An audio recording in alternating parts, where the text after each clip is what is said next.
اور بہت ہی قیمتی باتیں ارشاد فرمائیں۔ اللہ ہم سب کو اس پر عمل کرنے کی توفیق عطا فرمائے۔ اب ان کے بعد ہمارے درمیان تشریف فرما جناب مولانا عامر صدیقی صاحب حنفی دامت برکاتہ میں میں آپ سے درخواست کرتا ہوں کہ آپ کے اپنے خیالات اور تاثرات پیش کریں۔ بسم اللہ الرحمن الرحیم، الحمدللہ رب العالمین، والصلاة والسلام علی رسول کریم وعلی آلہ وصحبہ ومن تبعهم بإحسان ودعا بدعوتهم إلی یوم الدین، اما بعد۔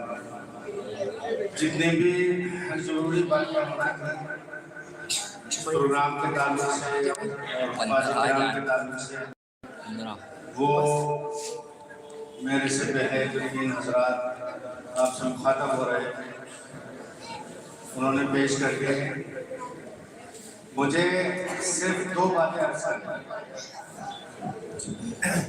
پہلی بات تو یہ ہے کہ جب ہم جامعۃ الہدایہ میں پڑھا کرتے تھے تو مولانا قیصر صاحب ندوی جن کے ہم مرحوم بنیاد ہیں اور آج عربی زبان میں دو چار صدقے جو لکھ پاتے ہیں تو یہ مولانا قیصر صاحب کی دین ہے۔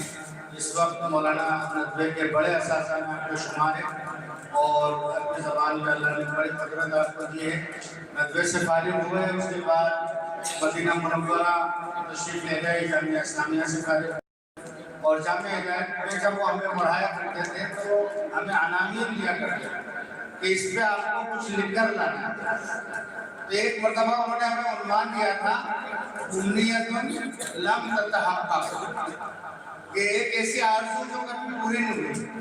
اللہ جزائے خیر کے ہمارے مفتی نفیس صاحب کو انہوں نے اس کو امنیت الحقیقت بنا دیا۔ مثلا میرے بڑے زمانے سے آرزو تھی، کیونکہ میرا کئی مرتبہ جو ہے گناہ جانا ہوتا ہے، ان کے سالانہ جلسوں میں شرکت ہوتی ہے۔ وہاں کا نظام یہ ہے کہ جب بچے حافظ بنتے ہیں، چاہے وہ 20 بچے ہوں، 25 ہوں، 30 ہوں، ان کو سب کو اسٹیج پہ بٹھا دیا جاتا ہے اور اس کے بعد کچھ حکم حضرات متعین کر دیے جاتے ہیں، ایک سوال کرنے والے کو متعین کر دیا جاتا ہے اور وہ ان سے پوچھتے ہیں، بچہ پڑھتا ہے، جیسے بھی ہمارے مفتی عاصم صاحب نے، گزر صاحب نے، امین بھائی نے پوچھا۔ اس کے بعد جب پوچھنے کی بات ہے وہاں سے تو بچہ پڑھ ہی دیتا ہے جہاں سے وہ سوال پوچھتے ہیں۔ اس کے بعد یہ ہوتا ہے کہ مرحلہ اس کے بعد والا رکوع، اس کے بعد والا رکوع، اس کے بعد والا رکوع، اس کے بعد والا رکوع۔ شاید سی ڈی بھی اتنی جلدی فارورڈ نہیں ہوتی ہو، کیسٹ بھی اتنی جلدی فارورڈ نہیں ہوتی ہو، جن کی تیزی کے ساتھ وہ بچے پڑھتے چلے جاتے ہیں اور ایک عجیب منظر ہوتا ہے دیکھنے کا۔ تو میری ایک خواہش تھی، ایک آرزو تھی کہ اللہ تعالیٰ کبھی ایسا ہمارے ٹاپ میں بھی ہو۔ تو آج یہ بچوں کا جو منظر دیکھا، ابھی ابتدا ہے اور انشاءاللہ جو ابتدا ہوتی ہے، جو شروعات ہوتی ہے، وہی آگے جا کے جو انشاءاللہ کامیاب ہوتے ہیں۔ تو بہت مسرت ہوئی، باتیں نسیمات بہت خوشگوار ہیں، ہوا کے اوپر کھلی زلفیں آ رہے ہیں۔ اللہم لک الحمد کثیرا کما تنعم کثیرا ولک الشکر کثیرا کما تجزل کثیرا، اللہم لک الحمد کما ینبغی لجلال وجہک ولک الشکر کما ینبغی لعظیم سلطانک۔ بہت مبارکباد کا مستحق ہے مفتی نفیس صاحب، یہاں کے اساتذہ جنہوں نے بچوں میں اتنا کانفیڈنس ڈیولپ کر دیا ہے کہ آپ کے سامنے قوم کے بڑے بڑے علماء تشریف لائیں گے، بڑے جید حافظ تشریف لائیں گے اور آپ سے سوال کریں گے۔ ان کا اسٹیج پہ آ جانا، سوال کا جواب دے دینا، بچے بھول گئے کوئی مسئلہ نہیں، کوئی مایوس ہونے کی بات نہیں ہے۔ گرتے ہیں شہ سواری میدان جنگ میں، جو محنت ہی نہیں کرے گا وہ کہاں سے کچھ ہوگا ان کا۔ یہ تو بہت اچھا آپ نے مظاہرہ پیش کیا، طبیعت خوش ہو گئی، دل خوش ہو گیا۔ دوسری بات یہ عرض کرنا ہے کہ حضرت مولانا سید ابوالحسن علی حسنی ندوی رحمۃ اللہ علیہ کی خدمت میں 3 سال رہنے کا موقع ملا، تو میں نے کسی بھی دن ان کی مجلس کو نہیں چھوڑا، روزانہ مجلس میں حاضر ہوتا تھا۔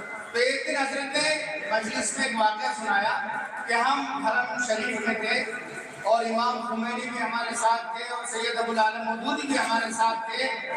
تو انہوں نے امام خمینی نے کہا کہ ہناک عالمان من عالم العالم الاسلامی والبیت امامنا فعلینا ندعو اللہ سبحانہ وتعالی۔ تو حضرت مولانا نے دعا فرمائی کہ ربنا اغفر لنا ولاخواننا الذین سبقونا بالایمان ولا تجعل فی قلوبنا غلا للذین آمنوا، غلا بزور دیا کیونکہ ان کے دلوں میں صحابہ کے لیے بغض و عناد اور حسد و کینہ ہوتا ہے تو حضرت نے کہا کہ وَلَا تَجْعَلْ فِي قُلُوبِنَا غِلًّا لِلَّذِينَ آمَنُوا رَبَّنَا إِنَّكَ رَءُوفٌ رَحِيمٌ. تو مولانا ابوالعالم مودودی رحمۃ اللہ نے کہا کہ آپ نے یہاں پہ ذکر جو ہے چھوڑا نہیں. تو میری جو گزارش میں کرنے جا رہا ہوں اور یہ واقعہ جو میں نے سنایا وہ اس لیے سنایا کہ ہناک عالمان من اعلام العالم الاسلام. میں نے پچھلی بار بھی یہ گزارش کی تھی, پہلی مرتبہ اس پروگرام میں آیا تھا حفیظ صاحب کے, اور آج بھی یہ گزارش کر کے جا رہا ہوں کہ جس طرح سے ہمارے 10th کلاس کے بچے 12th کلاس کے بچے کیریئر گائیڈنس کی ان کو ضرورت ہوتی ہے, کیریئر گائیڈنس کے وہ محتاج ہوتے ہیں اپنی آنے والی زندگی کے لیے کہ وہ کس طرح سے اپنی زندگی کو روک دیں, اسی طرح میری آپ دونوں بزرگوں سے یہ گزارش ہے, دونوں بحث کو میں کچھ چھوڑتے ہیں لیکن بہرحال ان دونوں حضرات سے یہ ہے کہ یہ فیصلے لے سکتے ہیں, ڈیسیزن میکر ہیں کہ ایسی کوئی ترتیب آپ قوم میں بنائیں کہ جو ہمارے حفاظ مدارس سے تکمیل کر رہے ہیں ان کے لیے آپ گائیڈنس کا پروگرام لے کر ہم ڈاکٹر صاحب کی خدمت میں حاضر تھے. ماشاءاللہ 17 بچوں نے وہاں سے مکمل کیا. اس سے پہلے حافظ محسن صاحب کا جلسہ ہو رہا تھا, ماشاءاللہ وہاں سے 3 یا 4 بچوں نے مکمل کیا.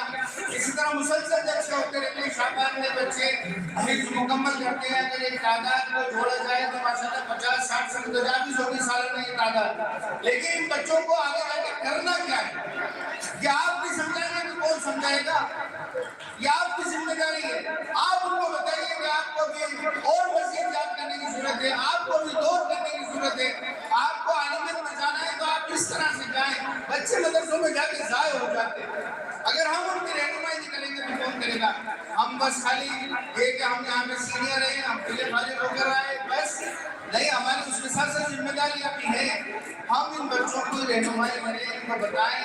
اگر ان میں سے کوئی بچہ آگے پڑھنا چاہتا ہے, بچہ انگلش پڑھنا چاہتا ہے, بچہ 10th کا ایگزام دینا چاہتا ہے, شاہین اکیڈمی نے بہت اچھا نظام بنا رکھا ہے. جس بچے نے کبھی زندگی میں ایک دن اسکول نہیں گیا, کبھی اسکول کا چہرہ نہیں دیکھا, اس کو 4 سال کے اندر اس قابل بنا دیتے ہیں تو وہ 10th کا ایگزام دینے لگتا ہے.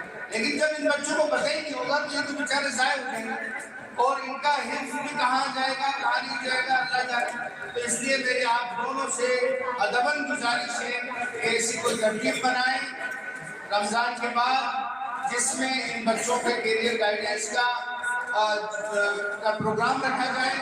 اور میں خود اپنی ذات سے دامے گرامے مقامے سکھانے ہر اعتبار سے میں تیار ہوں. انشاءاللہ جو بھی خدمت میرے ذمہ کی جائے گی میں اس کو پورا کروں گا, لیکن اس طرح کا ایک پروگرام کی ترتیب بن جائے تاکہ ہمارے جو بچے حافظ بنتے ہیں ان کے لیے آگے کی راہیں آسان ہو جائیں اور ان کے لیے آپ کی باتیں مشعل راہ ثابت ہوں. انہی تو گزارشات کے ساتھ انہی چند باتوں کے ساتھ میں اپنی بات کو مکمل کرتا ہوں. وآخر دعوانا الحمدللہ رب العالمین. جزاک اللہ خیر واحسن الجزاء. ہمارے درمیان تشریف فرما جناب مولانا حمید صاحب ندوی دامت برکاتہم ہیں. میں آپ سے بھی درخواست کرتا ہوں کہ طلباء کو